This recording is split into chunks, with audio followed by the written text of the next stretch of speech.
এই মুহূর্তে রাজধানীর আসাদ গেইটে আছেন সহকর্মী কামরুল হাসান এবং খুলনায় আছেন আব্দুল্লাহ আল মামুন রুবেল। প্রথমে যাচ্ছি ঢাকায় কামরুলের কাছে।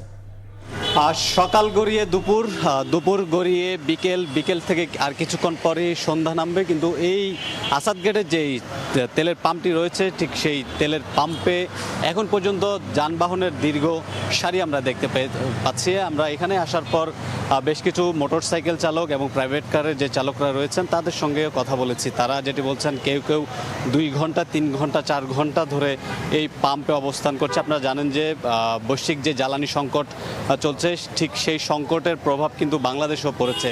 তারই একটি উজ্জ্বল দৃষ্টান্ত আমরা এখানে এই আসাদ গেটের যে পাম্পটি রয়েছে সেই পাম্পে দেখতে পাচ্ছি।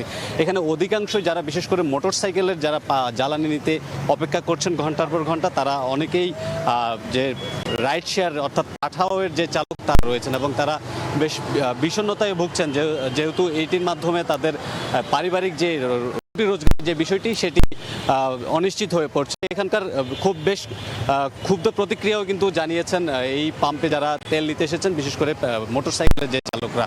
আমরা কিছুক্ষণ আগে এই পাম্পের যে ব্যবস্থাপক রয়েছেন, পাম্পের ব্যবস্থাপকের সঙ্গে কথা বলেছি। তিনি যে বলেছেন, তারা যমুনার যে ডিলার রয়েছেন সেই ডিলারের কাছ থেকেই কিন্তু তারা তাদের চাহিদা মতো তেল সংগ্রহ করে এবং সেটি আবার ভোক্তা পর্যায়ে সরবরাহ করে।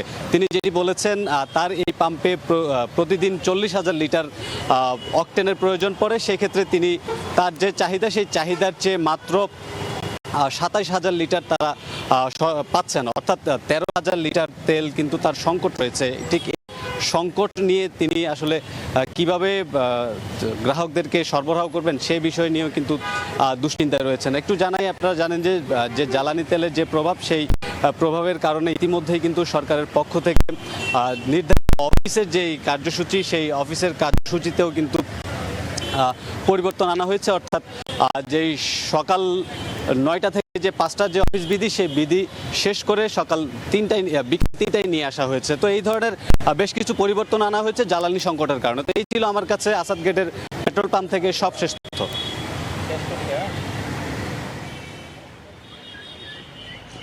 গত কয়েকদিন ধরে বিভিন্ন পেট্রোল পাম্পে যে দীর্ঘ লাইনের চিত্র আমরা দেখেছি, সেই চিত্র কিন্তু আজও দেখেছি আমরা। শুক্রবার ছুটির দিন হলেও কিন্তু আমরা দেখছি সকাল থেকে বিভিন্ন পেট্রোল পাম্পগুলোতে বিশেষ করে মোটর বাইক যানবাহনদের লম্বা লাইন।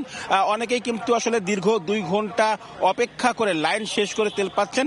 অনেকেই কিন্তু আবার শেষ পর্যন্ত তেল পাননি এমন অভিযোগও রয়েছে এবং চাহিদা অনুযায়ী আসলে জ্বালানি তেল দেওয়া হচ্ছে না এমন কথা কিন্তু আসলে গ্রাহকদের পক্ষ থেকে বলা হচ্ছে। যদিও পেট্রোল পাম্প মালিক যারা রয়েছেন বা পেট্রোল পাম্প যারা চালাচ্ছেন, তারা আসলে বলছেন যে বিভিন্ন সময় তাদের যে চাহিদা থাকে ডিপো থেকে, সেই চাহিদা অনুযায়ী তারা আসলে পুরোপুরি তেল পাচ্ছেন না।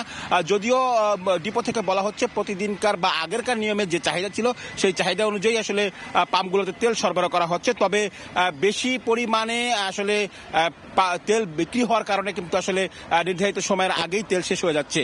আমি এই মুহূর্তে যে পাম্পটি রয়েছি সেটি খুলনা নিউ মার্কেট এলাকার একটি পাম্প। এই পাম্পটিতে সকাল 9টার পর থেকে আসলে তেল সরবরাহ শুরু হয় এবং কিছুক্ষণ আগে এই পাম্পের অকটেনটি আসলে শেষ হয়েছে এবং এই মুহূর্তে পেট্রোল এবং ডিজেল দেওয়া হচ্ছে এবং আমরা লম্বা লাইন দেখতে পাচ্ছি ছবিতে। একেবারে প্রায় 1 কিলোমিটার দীর্ঘ আমরা লাইন দেখতে পাচ্ছি। একটির পর একটি মোটরসাইকেল রয়েছে।